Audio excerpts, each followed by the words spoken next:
Well, there's been a lot of speculation about the future and the future price of silver and various commodities over the years.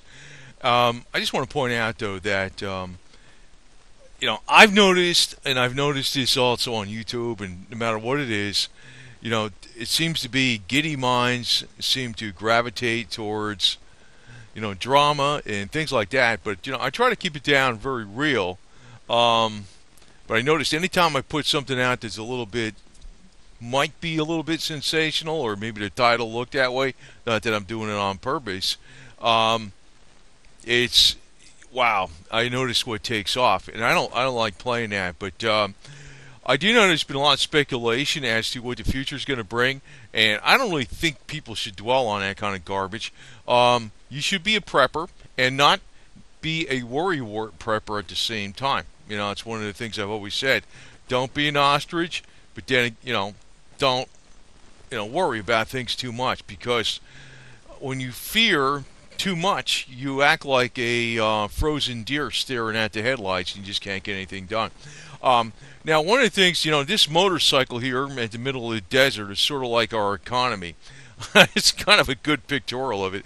No matter what the hell they do, they're not going to get it out of the rut. And it's not because of negative thinking, negative vibes, or anything like that. But the deal is, everything's geared towards, well, that cliche, too big to fail. But really, it is the entrenched monopoly. The entrenched financial oligarchy, monopoly, or whatever you want to call it. Because anytime they stimulate the economy, it always goes into the biggest banks, and these people don't actually produce nothing. If they just, I know a lot of people that are conservative don't like the fact that maybe people that aren't working getting money for welfare or food assistance. But if they gave everybody in this country, I don't know, $30,000 cash, say between the ages of 18 and 110, whatever. Well, I don't know what the oldest person in this country is. Everybody just got that amount of money.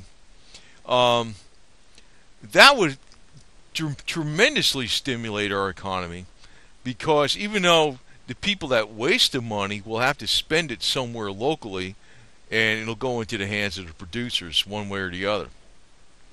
But the real deal is it's always going into the biggest money grabbing vacuum cleaners out there that just suck up and hoard all the cash.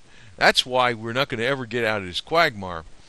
And I look at it, something bad happens to the people on the top with the financial, that are in the financial rigging game. I don't care. But just, one thing I can also say, though, is this.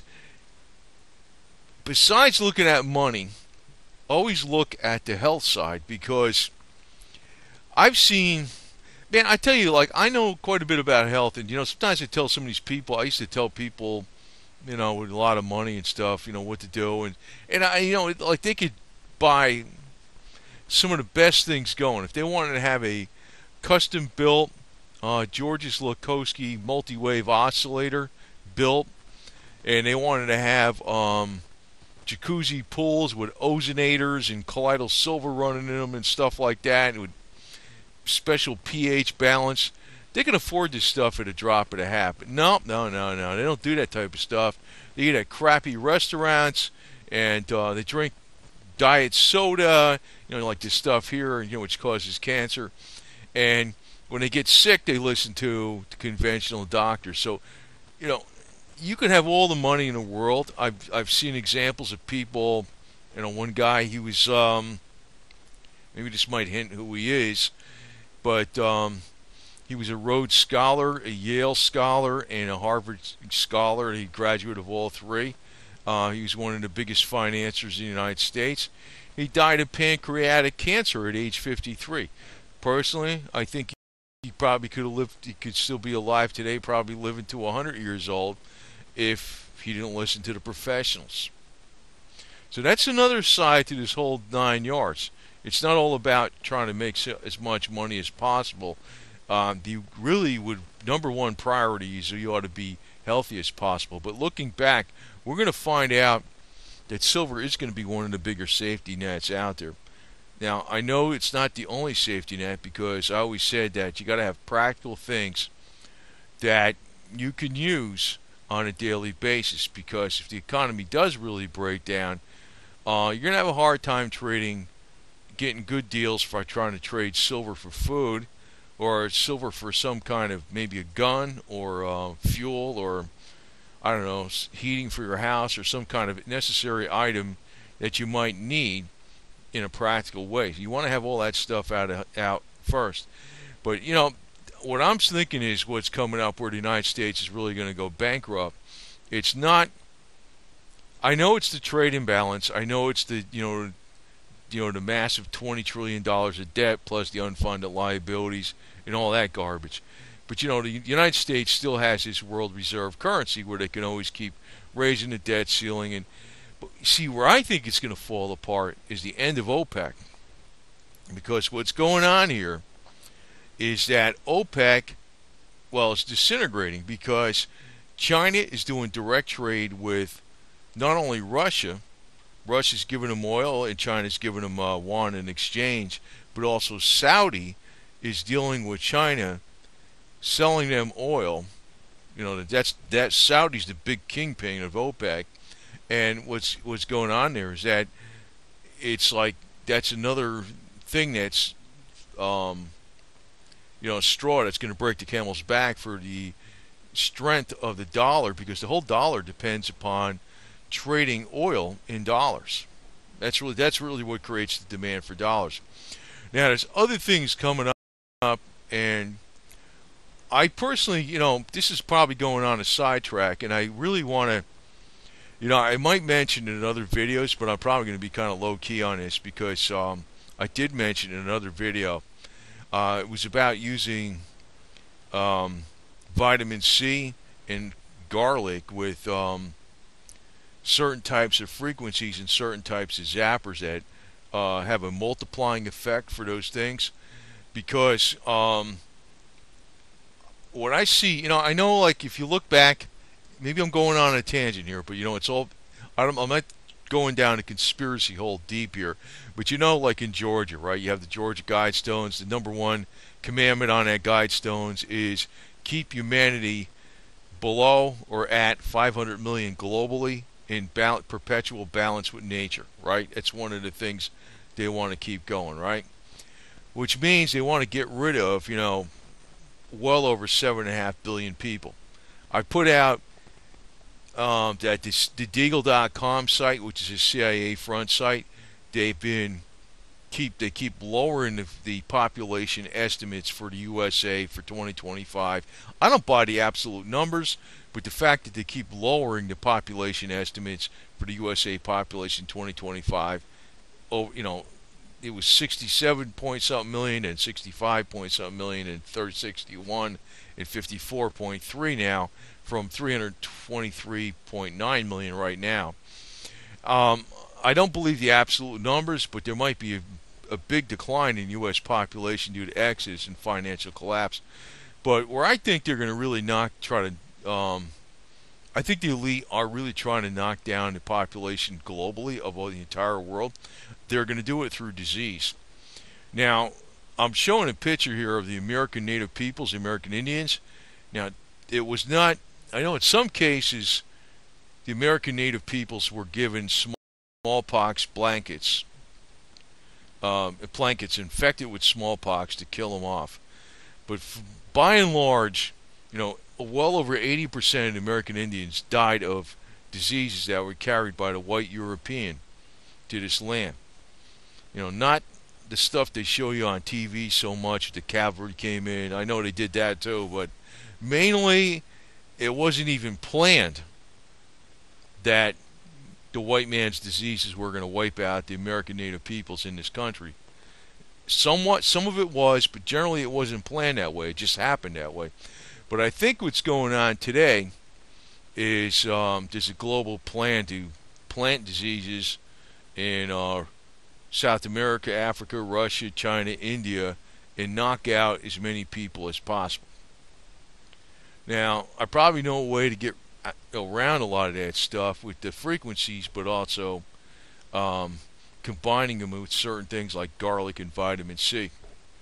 I might go over this later in another video, but kind of hesitant to put it out because I think there's going to be too many people giving me a lot of crap about it. But that's another thing. You want to have all your ducks in line because when stuff goes down, you're probably not going to have access to all the best medical care, which may not be that great in the first place, that you might have today. In other words, if there's an outbreak of some, like after World War I think they had what was it?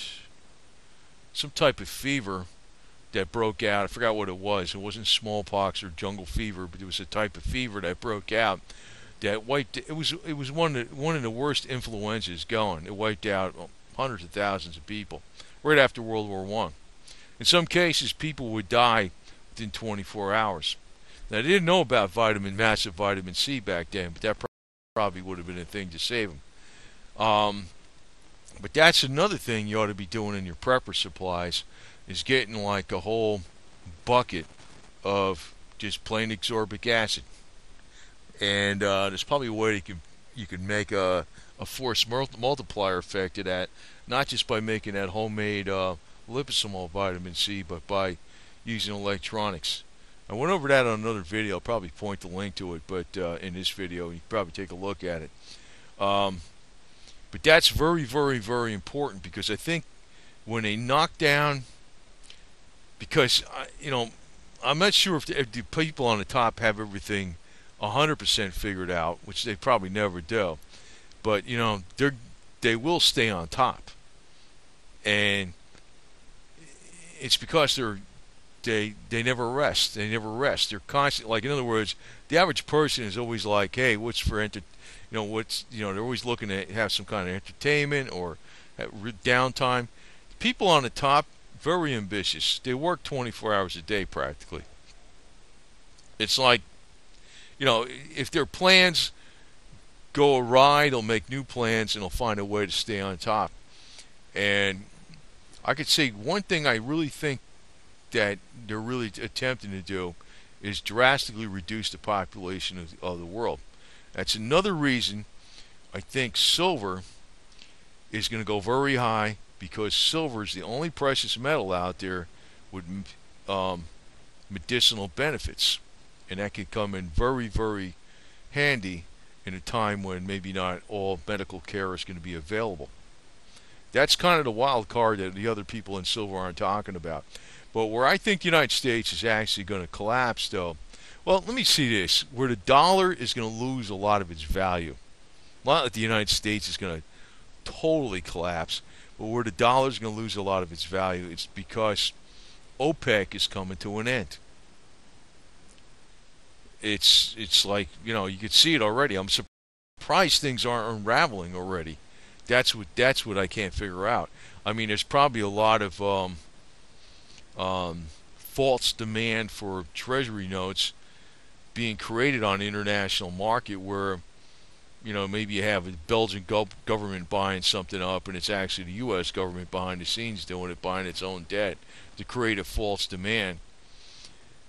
But the fact that Saudi is now doing direct trade with China for oil, and that China is doing direct trade with Russia for oil, as far as with using their money and their goods, and leaving the dollar out of the equation. I know that's making a dollar worth a lot less on the global market. But it's not going to go away completely. But it is going to lose a lot of its value. A lot. And, the people that are typically doing this type of stuff that I'm doing right now, they're constant fear mongers, and that's not my point. If you notice on my channel, I put out a lot of practical stuff. Kind of like practical, little stupid stuff, how to do something, how to save a few bucks or whatever the hell it is. And I don't really try to make people worry every day about some bullshit. That's really not my game. Now, if you had a real true Department of Homeland Security, it'd probably look like this. Some good old boys getting together and skip the government. And that's another issue, because I can tell you right now, one group of people I don't trust at all is the government. I don't give a damn if they might be okay, if it depends on the person. But when it comes right down to like active duty military or police that are on the payroll, unless they openly have stated beforehand that they will not obey these orders from an outside authority. Like I noticed a lot of like I think Georgia sheriffs, South Carolina sheriffs, Tennessee sheriffs, I think Texas sheriffs. I don't know. There's a bunch of them. And Montana sheriffs have stated openly they will not enforce UN laws. I mean, not all states by any means, but some of these sheriff's associations in some of these states have openly stated they will not enforce UN laws if it comes right down to it. And when you're saying that, well, you can pretty much trust those guys. You know what I mean? But if one of your states ain't involved in that, unfortunately, like the state of Florida, I don't know, maybe they might be all right, but they haven't openly. The Florida Sheriff's Association has not openly stated that they will go against an international United Nations laws that would be enforced against the American people. They have not openly stated that they would go against that. So I don't know, over here, I don't know if they would do that, but in other places where they have, you can pretty much, that's the type of law enforcement you can trust. But if they don't have the balls to go against the bull crap, you can't trust them, because a lot of cases, they're just out there to get their pay bennies and lifetime medical treatment, and that's worth it more to them than your rights. That's the reality situation. So the way I look at it, it's almost like, here's the three branches of the government. They're supposed to be in balance with each other, but they're all poison. You got your legislative here on the left, you got your executive in the middle, and you got the judicial on the right. They're all freaking poisons. It's like maybe you need a little bit of poison to freaking knock out the bad stuff, but we got too much poison. Trump's not going to be able to drain the swamp. I mean, even if he's 110% legit, I don't know how legit he is or not, but he's not going to be able to. I can tell you that right now. Now, here's another factor. I see, this map is, I don't know if you can see this, on the right-hand side, it's called the Religiosity Index of the United States. One thing I've always thought about, too, no matter what system you got, or no matter where you live, if the people aren't righteous and honest and abide by a code of honor and integrity, nothing works. You can have the best system in the world and the best economy and whatever, nothing works. Now, in the case of survival, we're also talking about what kind of weather's around, what type of resources are going to be there, like if there's going to be water or something. Like, one of the problems if you're out in Arizona, is maybe there's not going to be any damn water, right? Or if it might be too cold up in Maine or something or whatever, But the other side of it is you gotta figure what kind of people are in that community, because righteous people will work together. Back in the 1950s and 1960s, in a lot of good neighborhoods, you used to be able to leave your doors unlocked at night. Nobody would steal your stuff. Nobody would do anything. All your doors unlocked. Nothing locked up. It's because of the type of community you were in. So here you got, if you're going to think, this is another reason I might be getting some land up in North Georgia, too. I already got some land up in Tennessee. Still waiting on the actual, my papers in the mail yet, but I already closed in on it. But if you look at the religiosity index, the top ones are Louisiana. Well, let's say there's 4 states in the top: Louisiana, Mississippi, Alabama, and Utah. Utah being the top because of the Mormons. Now, yeah, I don't really agree with the Mormon religion, but this is something else to look at. Utah would be a good survival state, to tell you the truth, because there's a lot less problems up there with crap. I think North Georgia would be another good spot. Like Louisiana, very high religiosity, but you should leave New Orleans out of that area. Generally speaking, Louisiana. But then you get into the next down for religious is, and it's still very religious, like Georgia, South Carolina, North Carolina, Tennessee, and Arkansas. All right, and then the next one is the center of the United States: Texas, Oklahoma. What was that? Nebraska. Shit, I can't remember. It's North Dakota, South Dakota. You know what? I ain't too good at these center states, man. Kansas. That's Kansas. Excuse me. Oklahoma, Kansas. I knew Nebraska was up there, just south of South Dakota. Kansas, and these are the next ones. Like they're not that freaking religious. Like Florida. Then you got like that would be Kentucky, Indiana, Idaho. But then then you start getting down in the mid-range, like Florida, Virginia. Virginia may be not as religious because probably like if you're in Virginia and you're more Western Virginia, then Pennsylvania. You got to figure this out because even though a person might be living out in the country in Ohio or Michigan or whatever. Florida is not like if you take North Florida, it's probably more like religious. South Florida is not religious, but when you got to figure that you got to factor this all in because if you're looking for survival, like hey, the dollar's going to be losing half its value. A lot of people are going to be trying to get the hell out of the country. There's going to be a lot of commotion. Government's not going to be able to meet all its obligations. It's even if when it does meet its obligations, whatever money they pay, it's going to be worth half as much. You don't want to be living in irreligious areas. Now you look up in the Northeast United States, Maine and New Hampshire, yeah, maybe, but they're not very religious. Massachusetts, Vermont, well, this whole Northeast, the whole left coast, and the whole Northeast, worst place to be. The Southeast and Dixieland, and I guess you include Florida from 50 miles north of Orlando and up should be all right too. But that's it, That's something you should consider. I mean, there's all these other factors that people talk about, but if you can't trust the people that are around you, you don't want to be in that area. That's all there is to it. I'm thinking about North Georgia too. Now, one thing too, I talk a lot about health on this channel, and I know there's a lot of garbage that's out there in the the health industry that tells you what's good for you and what's bad for you, and they're always trying to make these herbs and vitamins to be total garbage alternative treatments. But just remember, your government's always been lying to you, and when it comes to an emergency situation, when they say they have everything under control, or they even tell you what to do in an emergency, I wouldn't even trust the bullshit, because when you're looking at what happened in the past, everything is controlled by the big money, and they're going to be telling you what to do with your money too. Don't take your money out of the bank. Don't do this. Don't panic.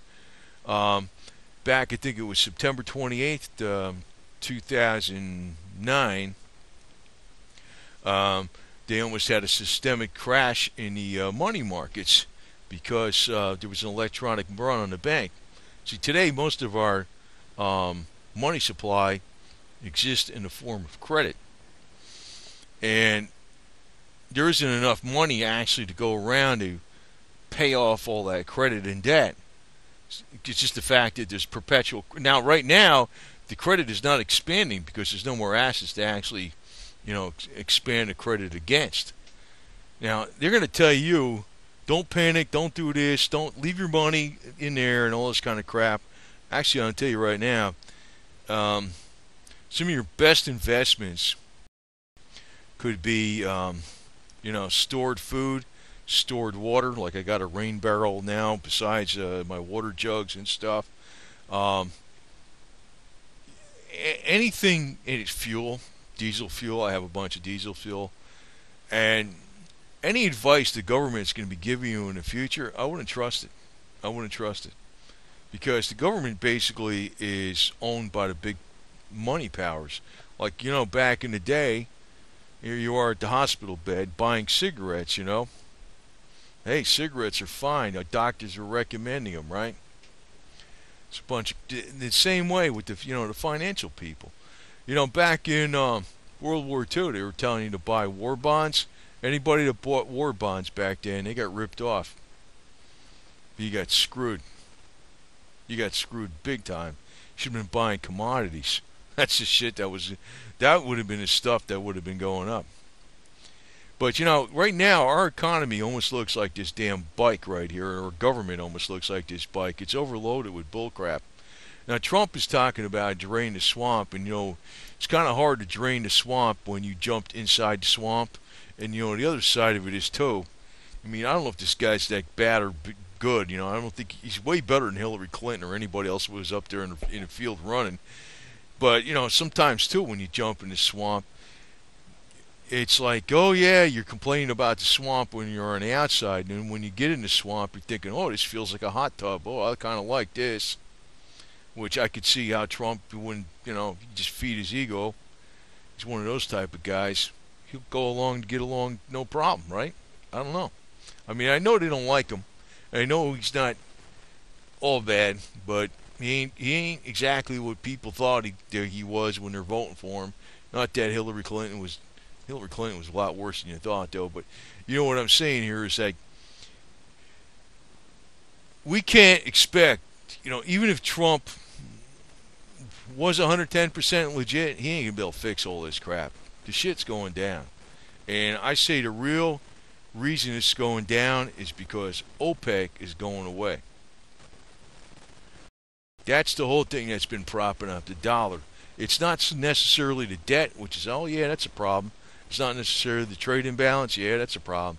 But if we start losing the demand internationally for people wanting to hoard dollars because they have to buy and trade oil in dollars, that's the whole game. That's the whole game since 1973 when Nixon took us off the gold standard, right? We got the petrodollar. That game is going away now. That's why we're going to see some radical changes.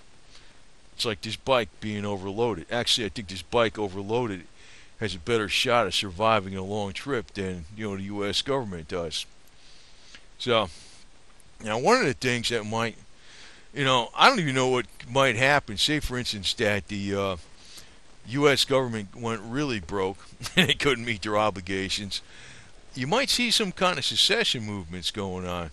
I know, like Texas was pretty serious about doing it. Alaska was too. I think in the case of Alaska would be stupid to secede, not because it would be not bad in their own self-interest, but I think if Alaska ever did secede, Russia would be the first one to move in and take it the hell over. In other words, if they're not part of the United States, they're going to be part of Russia. But as far as like the Confederacy and maybe in Texas, maybe it's Texas separately, but maybe the entire old Confederacy, there's still in the hearts and minds everybody, most people down south, that we don't want to be part of the Washington D.C. establishment that's controlled by the Northeast money. That's always been that way for freaking the last over 150 years. As a matter of fact, if you look at all the elections, you can see the South pretty much votes different from the North. And also the South in the Midwest, in the central United States, and the mountain states all vote different from the Northeast and California left coast. That's pretty much the way it is. So there might be, if this comes down, it might be that the United States splits, and if it does, I think the ones that are going to get hammered the most is the Northeast. But then if you're going back to that religiosity meter, which I showed back here, that's where you don't want to be. The Northeast and the left coast. And it's not like I'm a real religious guy, but I got my basic tenets I stick with. And they're very much more materialistic in the Northeast. Materialistic people all of a sudden get upside down overnight due to some kind of financial calamity. They're going to be the worst piece of crap you want it to be around, because it's not going to just be a matter of hey, the UN's coming after us and all this kind of crap or whatever. You're going to have international law, or there's a shortage of this, you're going to have to watch out for the type of people that are in your community. And that religiosity meter has a lot to do with what type of people live in your state. Southeast and Utah is pretty good, But, people are not going to be able to, Trump's not going to be able to just go over there and, fix the economy, pump up the tires, and just keep everything rolling again like old girl here is trying to do. It's BS. He was blowing smoke up everybody's wazoo when he was saying "Make America Great." He knows that can't. He knows the deal. He knows the deal. I mean, he's. I don't know. I think he was. I think he partly.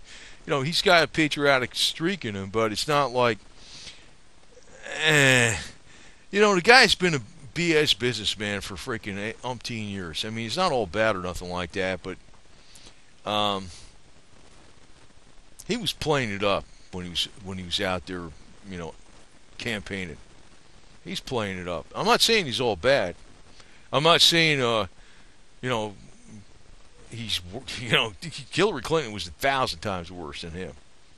I'm not saying he's like that bad or anything like that, but he was playing it up. He was playing salesman. He's not going to be able to pump up the economy and keep us rolling like old girl here is trying to do. That's not going to happen. Shit's going down, and I'm telling you, I think when the end of the dollar, not the end, but the end of the dollar has the same type of power. Like, in other words, the dollar is still going to be an important currency, but almost like, let's say, like the British pound is an important currency. The British pound 150 years ago was the world reserve currency before World War I, right? It's still an important currency. It ain't like it's worthless, but it's not like the big dominant force in the globe as it was before. Like the U.S. is still going to probably have a pretty formidable military, but there's some other militaries that are probably be stronger or at least equal in size. That's what's going to happen. The world's going to change, and people that have been holding on to the commodities like silver and things like that, which I think is mainly, really, it's going to be medicinal purposes, is really where it's going to shine.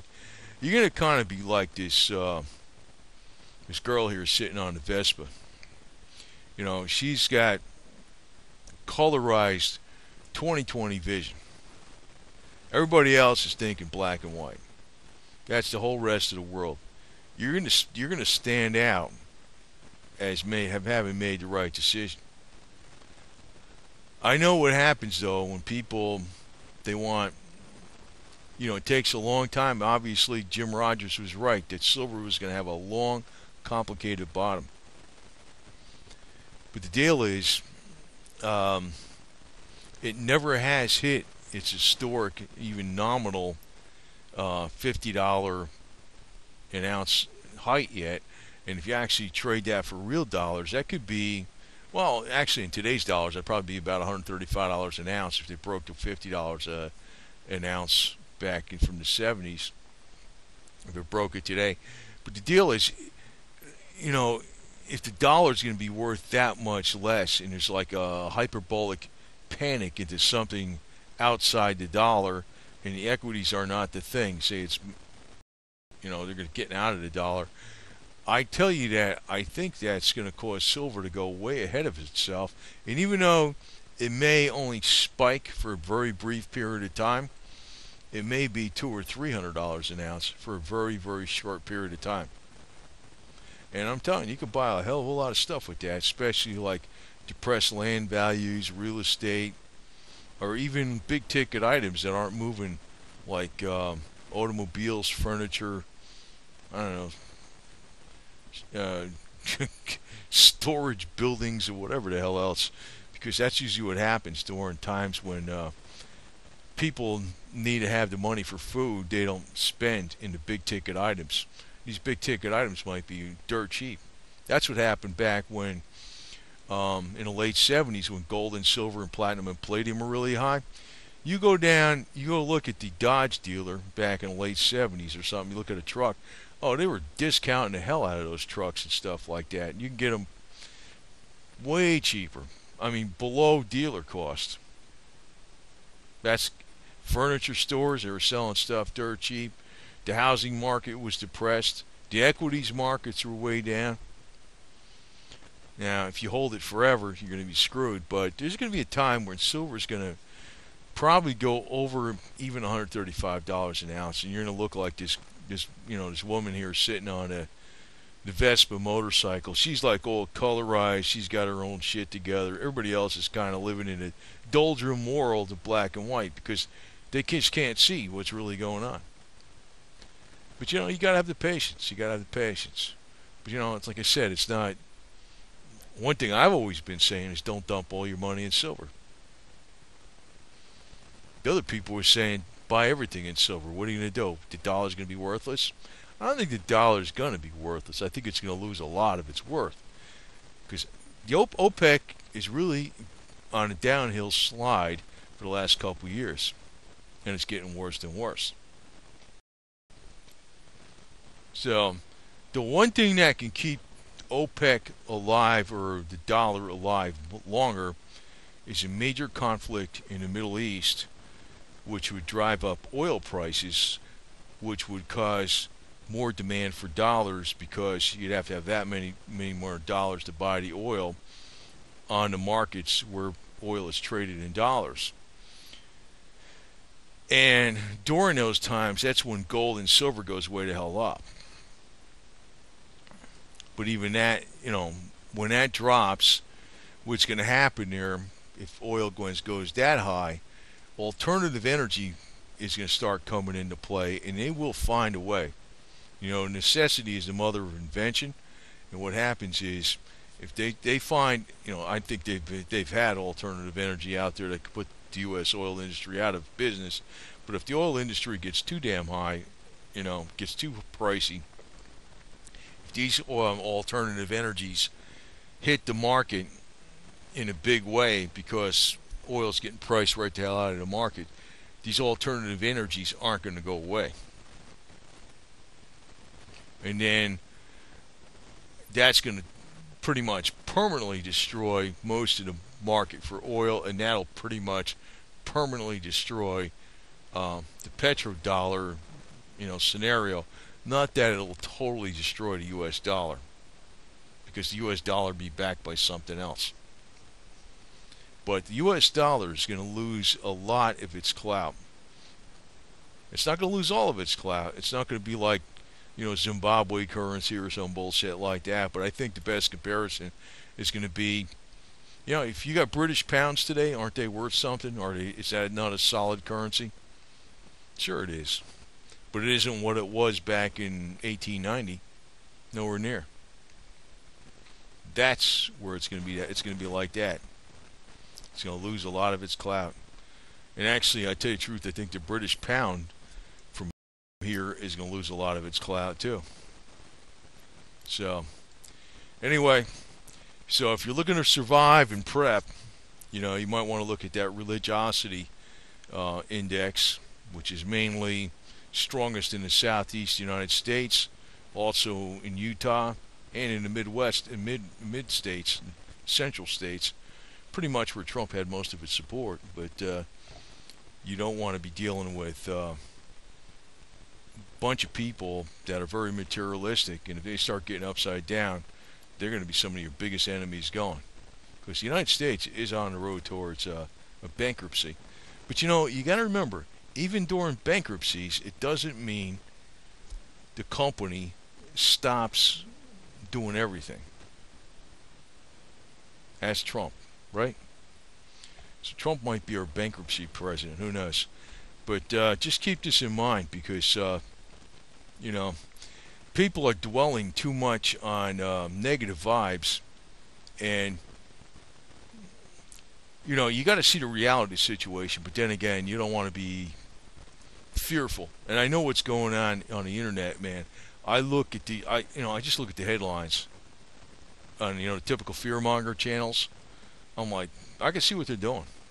And, it works because it plays for views. But I don't play that game, man. That's why I have a large variety of topics on here. And I'm going to reference a link to something I did with I don't know, something on health just recently in the last week with using Zapper technologies with herbs and vitamin C. Um, that might be something to look into because that might be a cheap, very effective way to take care of health and fight disease. Because I think the elite are going to be trying to knock down the population everywhere, and I don't plan to be one of them. That's just how it is. Anyway, over and out.